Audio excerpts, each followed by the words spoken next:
bread that's a work of art, tons of kinds of pecorino, and an island where you rarely eat fish. This week, we're in Sardinia, Italy.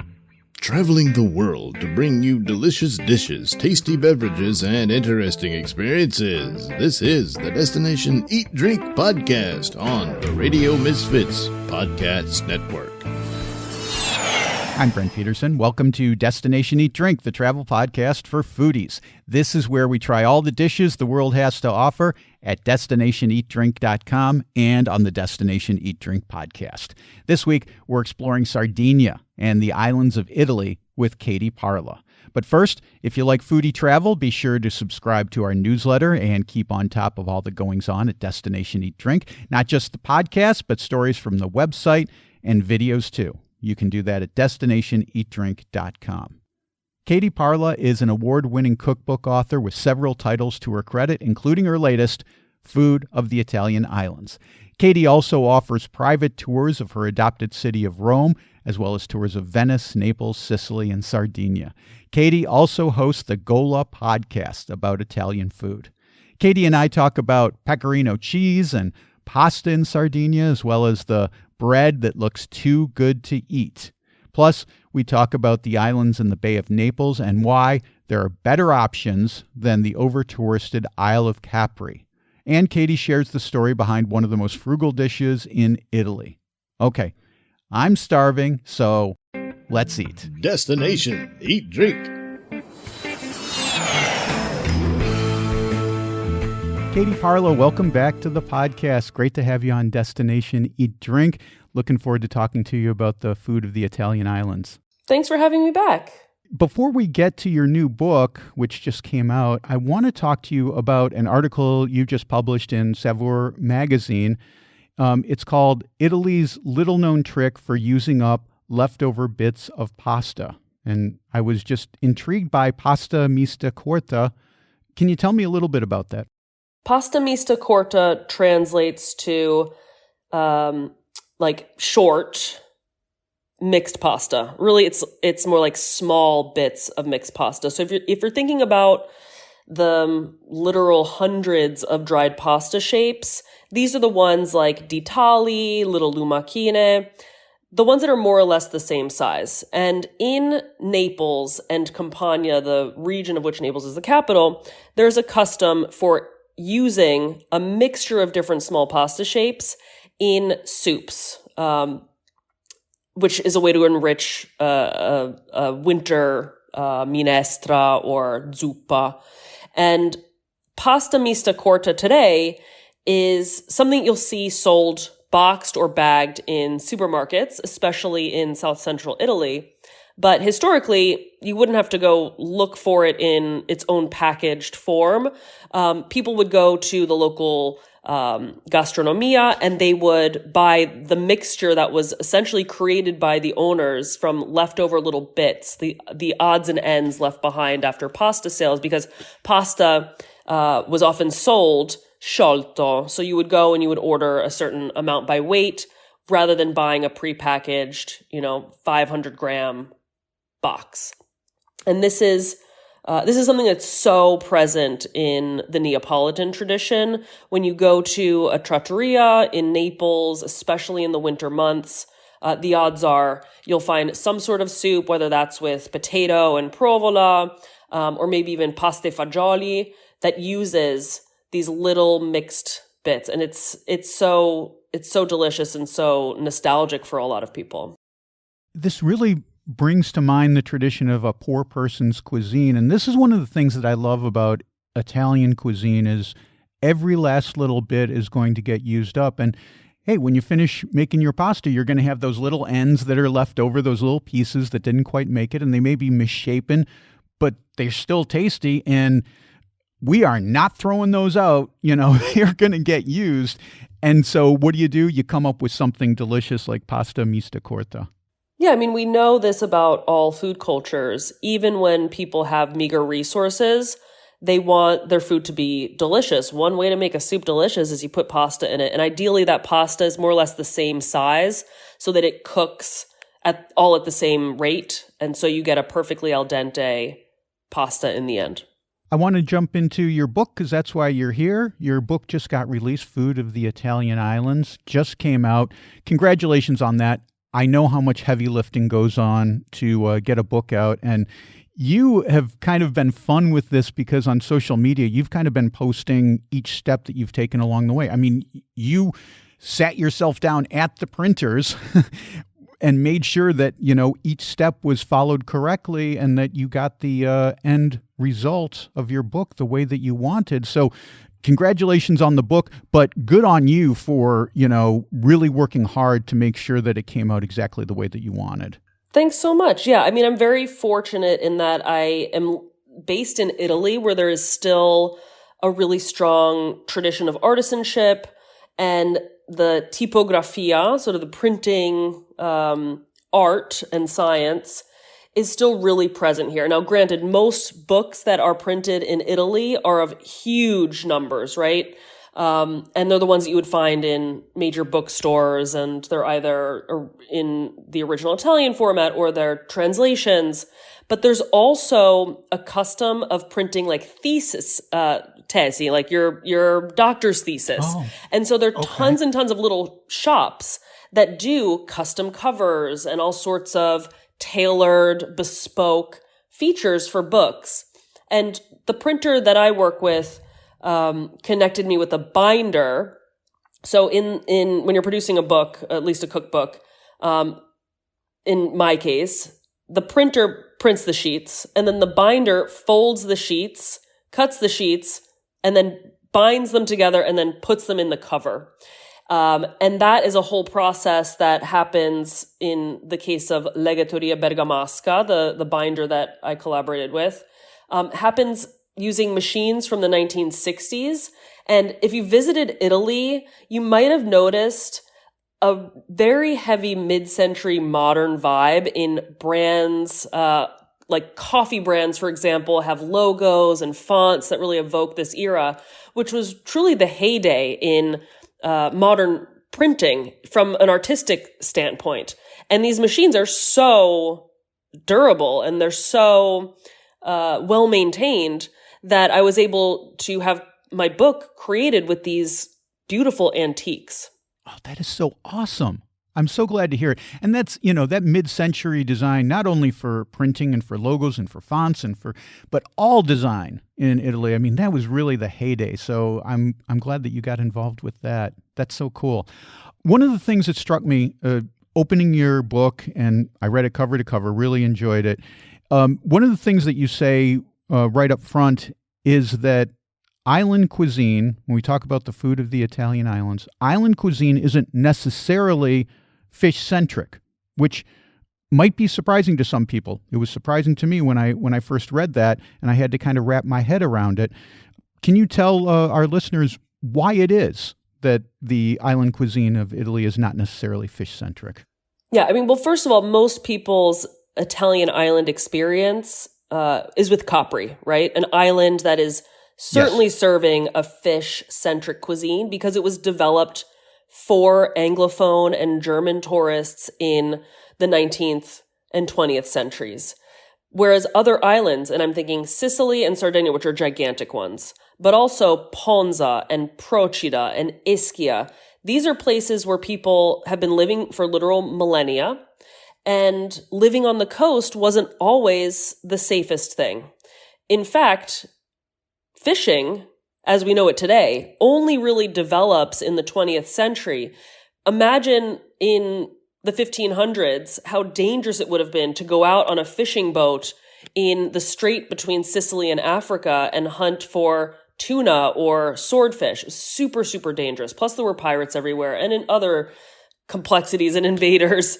And so the cultures of the islands, large and small, develops mainly inland, where people need to rely on what they can grow and preserve and cellar, or the animals that they can raise and then either roast in the case of lambs and mutton, or cure in the case of pork.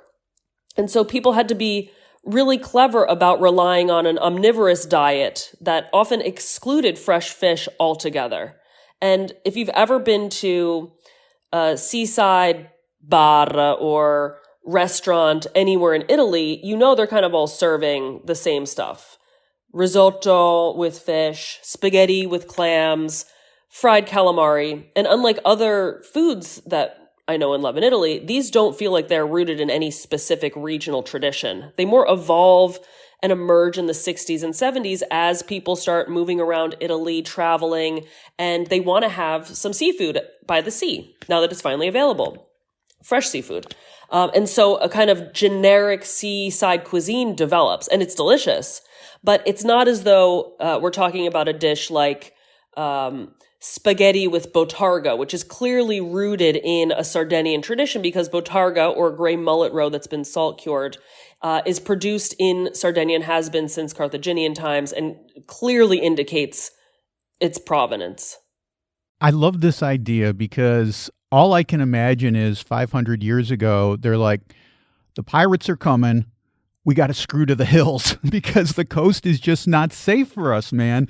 And, so we're not going to go fishing. I can breed, sheep or, we can hunt wild boar up here to satisfy our diet. I don't got to go and risk, getting taken by the Barbaries to catch a tuna or something like that. Not to mention the fact that it's dangerous in the Mediterranean anyway, whether there are pirates or not. And we have to remember, fish is seasonal often, right? So while there are things that are more abundant in the summertime, there are also a lot of species that are thriving in the winter. And the winter can be really, really unpredictable weather-wise. And that includes waves and winds and all sorts of storms.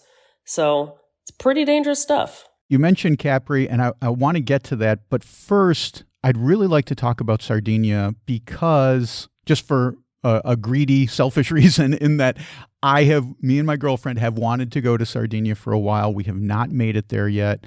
And so I would like for you to talk a little bit about Sardinia and maybe start off by making the case to our foodie friends who are listening as to why they should visit Sardinia too. I appreciate your selfishness, and in fact is very much in line with my not so subtle agenda to make everyone want to go to Sardinia for their next Italy trip. Sardinia is a huge island. It's the second largest island in the Mediterranean. This is after Sicily, and it's beautiful and wild and filled with sheep, 3 times as many sheep as humans, lots of important pork traditions, a fantastic sweets culture, incredible pasta, including fregola, which is like a pearl couscous, a tradition dating back to the Middle Ages.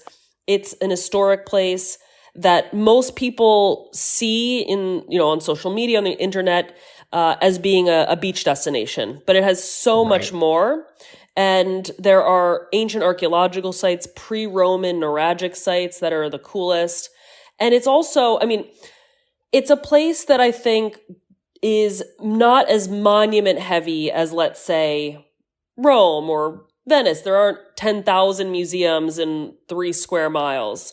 But what you gain is a more slow-paced immersion in the various Sardinian cultures because it is such a large island. There are many different cultures within it.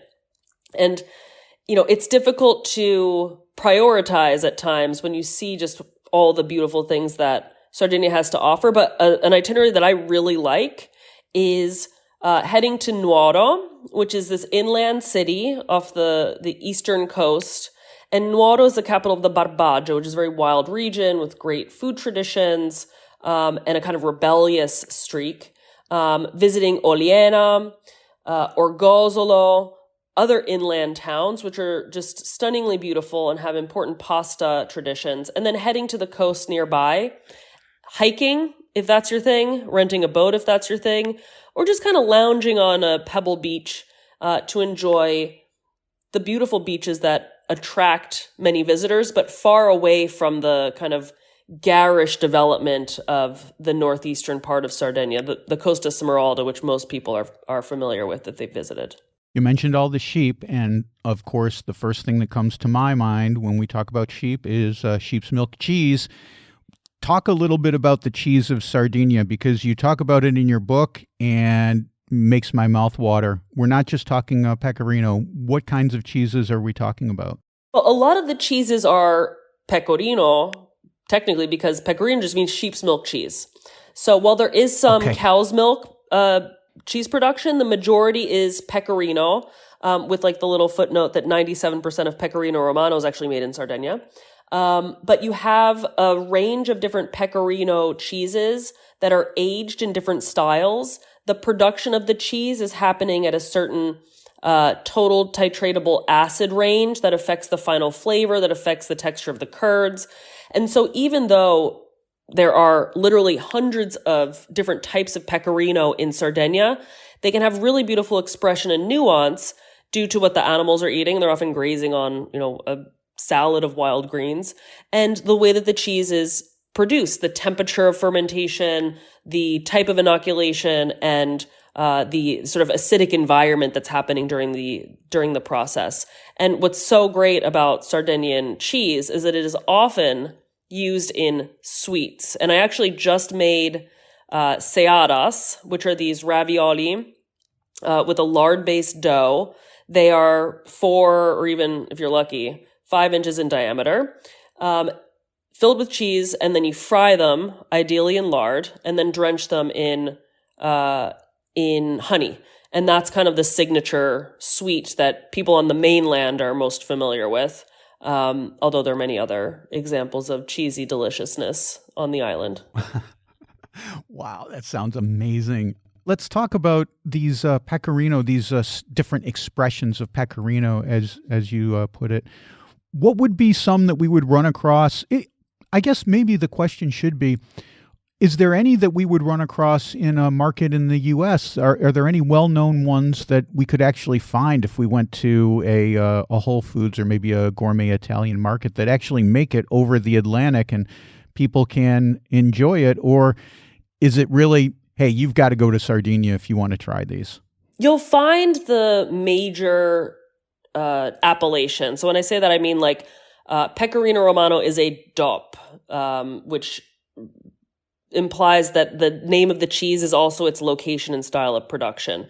You also have Fiore Sardo and Pecorino Sardo. Those you'll find in Whole Foods and other cheese shops within Italian selection for sure. Finding other cheeses can be a little bit of a challenge, although there is this place with a very silly name, I know, the Beverly Hills Cheese Shop. It's in Beverly Hills.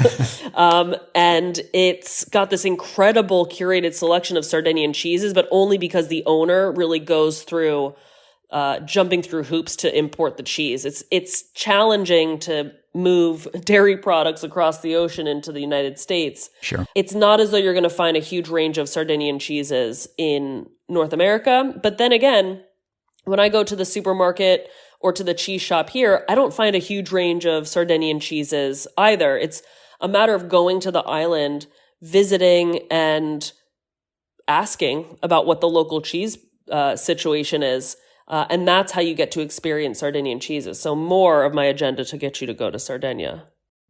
For me, that's what travel's all about anyway. It's like, what is the local thing that I'm going to be enjoying here, whether it's a cheese, whether it's pasta, whether it's a style of coffee, whatever it is.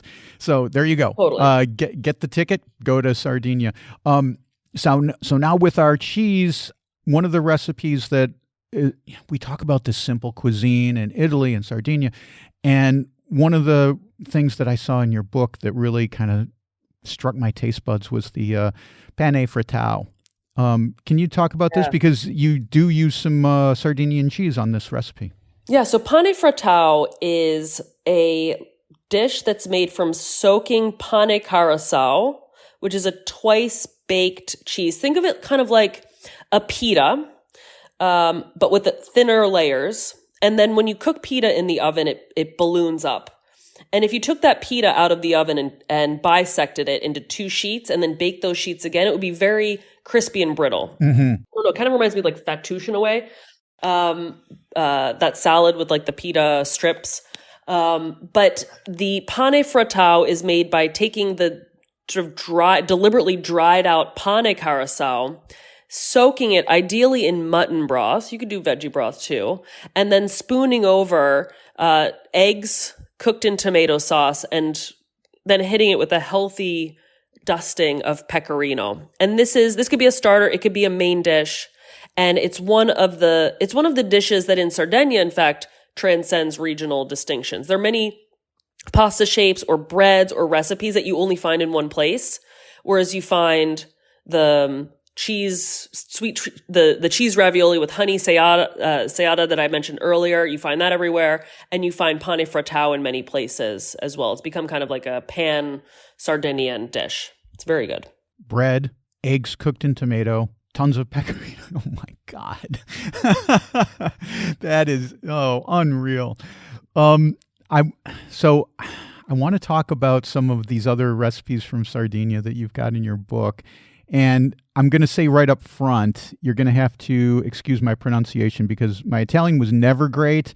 And now that I'm trying to learn Portuguese, it's just become this mishmash of languages that have a terrible Midwest American accent. So bear with me. Feel free to correct me because it's going to get ugly here. Yeah. All right. So just know that going in. Okay. The first one I want to talk about is culurgiones con broi salvia. You almost got it so close. Culurgione. Culurgione. Love this idea of the potato and cheese dumpling. Talk a little bit about it, please, Katie. Culurgiones are having a moment. I've actually been seeing them on menus all over Australia and the US, and they are parcels. Think of them as dumplings, right? They're dumplings that are filled with a potato, garlic, mint, and pecorino filling, and they're pinched together. They almost look like a big swollen teardrop shape. They're pinched together so that the closure looks like an ear of wheat, right? So at the end of like a stalk of wheat, you've got the wheat berries sort of all lined up in a row. And it's meant to sort of evoke that look. And culurgiones, in my particular version, are inspired by one preparation in particular that goes real heavy on the cheese. So rather than the cheese being a supporting role, it's kind of like a co-star with the potatoes. And that's inspired by one place in particular, Ovile Bertarelli, which is this working farm and restaurant in the forest in southeastern Sardinia. And it's just wonderful. And because the filling has so much flavor, serving it with a butter and sage sauce is something I like to do. You could also serve it with tomato sauce if you'd like. But I do like a butter and sage situation. And it's hearty, right? It's basically, it reminds me so much of my Polish grandmother's pierogi. You might have read in the book that I have a lot of grandparents and great-grandparents from Sicily, but I've also got a Polish side, and that really, the potato aspect really speaks to me. You're killing me. Oh man, this sounds so good. I want to visit that restaurant like today. Get an all-terrain vehicle first. Okay. All right. Very well.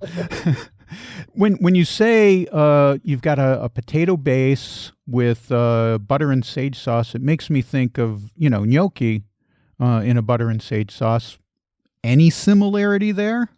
I mean, potato was an easy ingredient to cellar, and potatoes are present in southern and island cuisines because they come from the Americas and were introduced to those territories by the Spanish, who controlled those parts of Italy until the mid to late 19th century.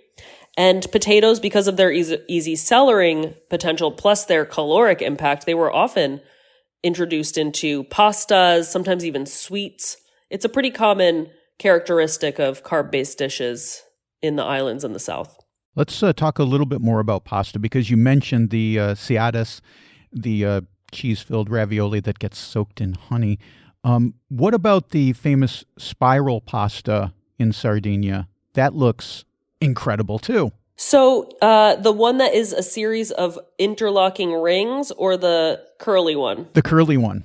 So that's something that really speaks to the cosmopolitan nature of Sardinian communities, especially coastal communities. And I referenced earlier that there wasn't a ton of fishing, but there is an island off the southwestern coast, and the main village there is called Carloforte. And if you're familiar with different types of canned tuna brands, Carloforte will be a familiar name to you because there's been a tuna cannery there for centuries, and still it's a tuna tinning place.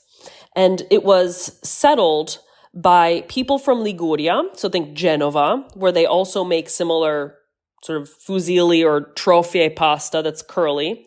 And so these people went from Liguria to Tunisia. They were coral fishermen. And then when the coral supplies dried up, they were lost. They needed some place to settle. And a king at the time who was ruling over Sardinia gave them this island. And they created a community there and brought their food traditions, which included pesto, made in the Ligurian way. So when you think of pesto in Italy, it actually takes a ton of different forms. There are dozens of different types, but the most famous, the one that has global fame, is the one from Genova. So you find that pesto with basil and garlic and cheese and pine nuts produced in that island, as well as trofie pasta.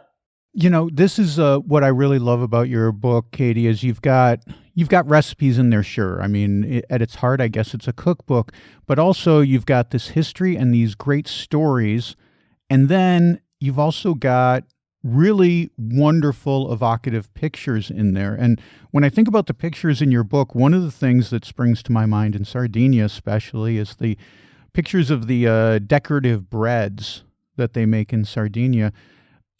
These intricate patterns that they put into the breads, it looks almost like they're carved out of ivory. They're absolutely stunning. Talk a little bit about the bread tradition in Sardinia, if you could. It's insane. It's absolutely bananas. And it's pretty common to spray the bread before baking it and create sort of a steam layer so it doesn't take color. So it does look like marble or ivory. And traditionally in Sardinian cultures, bread was used as a votive offering to a saint. It was used in all sorts of altars and could also be produced in order to celebrate an occasion like a wedding. And this is durum wheat, so the hard wheat that makes semolina and farina di semola rimacinata.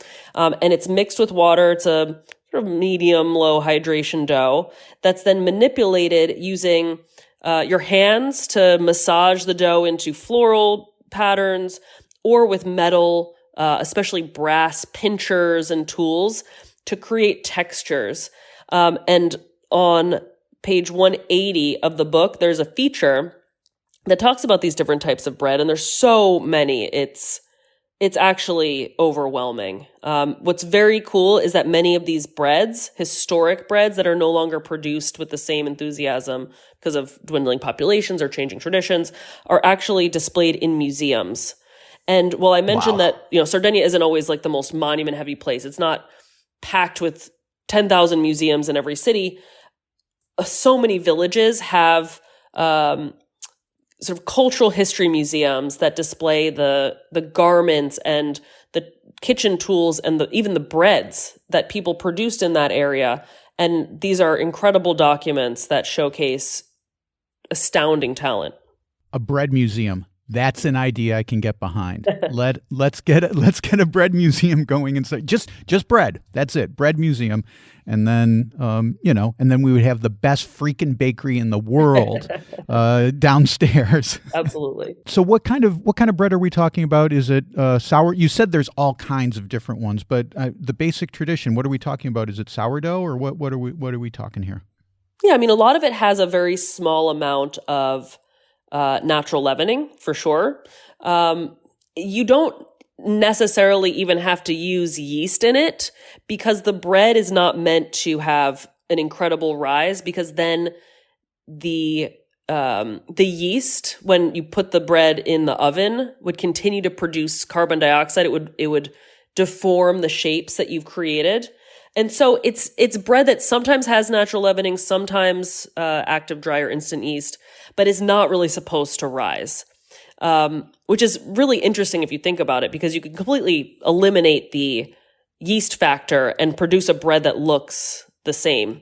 And I have kind of like, a theory that this bread was supposed to kind of be viable bread, but that it was more ornamental than nutritional. That's fascinating. It becomes more of a work of art than a work of cuisine, although it's both in this case. You see these intricate decorative patterns on the breads, and I'm just wondering, do they have a specific meaning? Is it to show who the artist themselves is, or is it just an artistic expression, or is it indicate what ingredients are inside, or not inside, but in the recipe, like an empanada maybe will tell you what's inside based on what the stamp is on the dough? Is there any reason behind these? The ornamental breads sometimes are reinforcing the bread nature, right? By having ears of wheat. So sometimes the bread sculptor will make these and place them on the bread. Sometimes they'll just have tiny wheat berries, kind of reinforcing not just the flour-based nature, but the fact that grain was part of religious ritual. You've got, of course, the host, body of Christ, and all of these Catholic traditions that are really tied up in the idea of bread. And these are, they are so artistic. But I think if we're putting them in their historical context, they are religious devotional items. And whether it's bread or intricate pasta, you have this almost like meditative ritual involved in their creation because they are so time consuming and they're using a resource that's actually quite precious. Now flour is 80 cents a kilo at the supermarket, but flour used to be a precious resource and people didn't have fresh bread every day. So using something of that value and donating it to a saint, using it in some sort of votive or ex voto was a religious act and not exclusively an artistic one. I don't think being hyperbolic here when I draw a comparison to the Sistine Chapel, where clearly it's a work of artistic genius, but it's also depicting Genesis.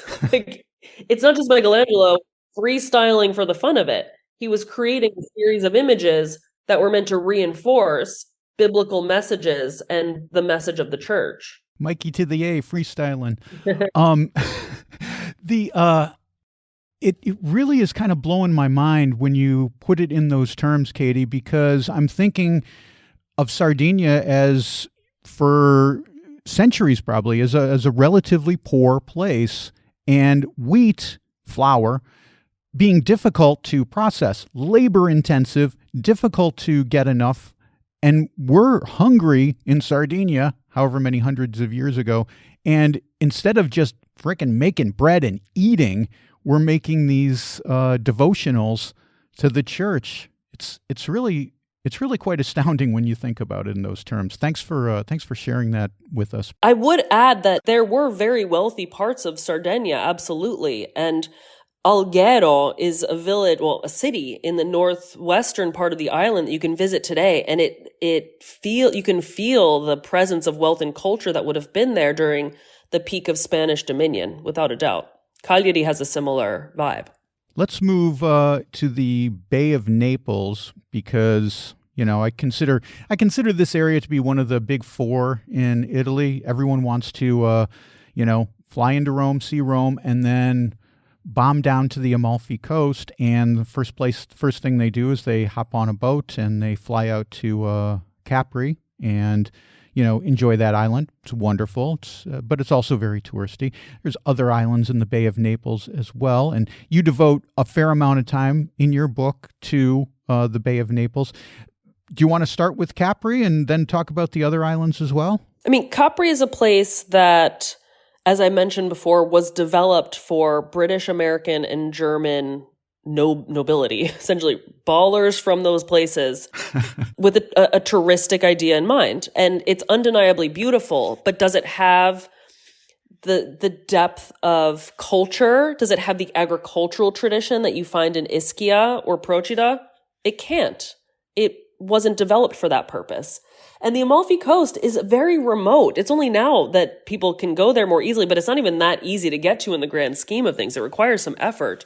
So what I really love to do is skip Capri altogether. You know what? Because I can get the things I love from Capri caprese salad and the flourless chocolate cake, torta You can go to caprese. freaking Applebee's and get a caprese salad if you want. Well, the one I'm thinking about has good mozzarella. Okay, You can get right. on the neighboring islands Ischia and Procida, and from Rome, it's an hour train ride to Naples, and then it's a fast hydrofoil ride to Procida or Ischia, which are both spectacular and super cool, and have way more Italian visitors than Capri. So you get, this is a loaded word, of course, but you get more of an authentic experience. And Ischia is a place where like real live locals actually live and do business and have their homes and their land. And so it's a place that feels like it's alive. And Capri is alive from Easter until like October 31st. Then it died. Mm-hmm. It's actually really cool out of season, but it's I was just thinking, man, I'm going to go there. I'm going to go there for Christmas. So what is the culinary tradition of these two islands, Ischia and Procida? Well, they're very much influenced by Naples because Naples is a massively populated city, and for the better part of its modern history, it was a very wealthy, prestigious place. The cuisines of Procida and Ischia, therefore, have a lot of influence from that mainland city, but Ischia also has its signature dishes, the most famous of which is probably coniglio all'ischitana, which is a braised rabbit dish that's reproduced enthusiastically in trattorie all across the island. You often have to order it in advance, like reserve it in advance before turning up. And that's an Ischia classic. I'm obsessed with this dish, and it really speaks to like the land-based nature of island cuisine in a very present way. I want to talk a little bit about an island that's not too far from you off the coast of Lazio. When we think of Rome, which is in Lazio, we don't think of islands, but you go to the coast and you can go to this island called Ponza, which I've never been to. First of all, is Ponza easy to get to from Rome? Is this something we could do in a day trip, say? It's a little tight in a day trip. So there is a port, so 1 hour train ride away called Anzio. If you can get to Anzio and then you can walk, 10 minutes to the port and get on a boat, you can go to Ponza and be back within the day, but you don't really get to experience the island. I always recommend 2 or 3 nights on the island. Anzio, however, during the pandemic, had its port kind of neglected. They didn't dredge it, so it was difficult to move boats out. So at least when I was trying to go there over the summer to shoot the book, I couldn't go through that route. So it's a little bit longer, but you can go down to Formia, Gaeta area, and then take the boat from there. But it's a little too much for just a day trip. Ponza doesn't have many beaches, and so the best way to explore it is by renting a little dinghy, which is very, very simple to do. There are tons of places in the port that will rent you one, whether you have any boating experience or not. And then you can go drop anchor in these spectacular volcanic coves with huge cliffs that reach down to this pristine water. It's absolutely spectacular. And one of my favorite restaurants on the planet, La Marina, is there in a village called Le Forna. The easiest way to get there is by boat, though. Let's talk about the famous, that you talk about in your book, the famous grass pea soup in Ponza, because you painted a very nice picture of this. So tell me a little bit about the grass pea soup. What's involved here? I don't even think I know what grass pea soup means specifically. So grass peas, cicerchie in Italian, look like chickpeas, but I think they're more like genetically related to fava beans. Okay. And they, again, speak to the land-based nature of island cuisine. They would be harvested and then dried and could be reconstituted in soup, providing a lot of protein, tons of flavor, and also a vegan option and gluten-free. So you've got this like legume-based stew. You just kind of like hammer the cicerchie until they fall apart after building a sofrito with onions and celery and carrots. Let it rock at low heat, simmer it until everything just sort of like melts. And it's so, so simple and so delicious. If there are any listeners who love soup, this book is for you. There's a whole chapter dedicated to it. And often the recipes are that simple. It's like build a sofrito, add some liquid and the legumes, whether it's lentils or grass peas, and then just like hammer it until you can't tell what it is. And those really deep flavors that come out when you cook legumes like this are something I so heavily identify with the islands. And I remember the first time I had chicherkie soup was probably, well, at least the first time I had it in Ponza was over 10 years ago, maybe 15 years ago. And I hiked up to this like really remote little trattoria that was also an agricultural museum.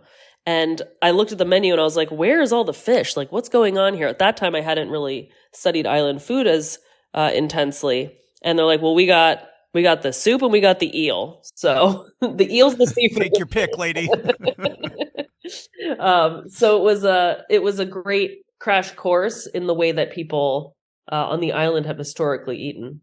Was this restaurant Da Gerardo that you talked about in your book? Da Gerardo. I almost killed my photographer and myself trying to get there on it with a car. So I would discourage anyone from putting it in your GPS if you're on Ponza. And I would just try to get a boat there. Oh, okay. Or get the four-wheeler, but man, yeah, your Ford Focus ain't going to make it up there. Not so much. Well, this has just been great, but, you know, we've only scratched the surface, and we definitely got to talk about Sicily. So I want to have you back. Next week is going to be St. Patrick's Day, so I'm going to do an episode on Ireland. Katie, would you come back in 2 weeks and talk a little bit more about your book, Food of the Italian Islands? Because we got to cover Sicily, and we got to talk about Venice. I mean, two of the major places that people visit. So 2 weeks from now, can we make it a date? Let's do it. Okay, there you go. It's always fun talking to Katie. And like I said, we'll have her back in 2 weeks for more stories about Italy and Italian food. Katie's latest book, Food of the Italian Islands, is out now. In fact, Katie is currently on a book tour in the U.S., so if you want to meet Katie, you can check out the dates at katieparla.com. I've also got links to Katie's website and other stuff we talked about in the show notes at radiomisfits.com/DED223.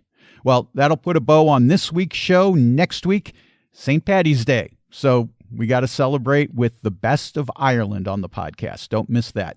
Until then, get over to destinationeatdrink.com. I just posted a story about a rustic little winery in Portugal with a history dating back almost 10,000 years.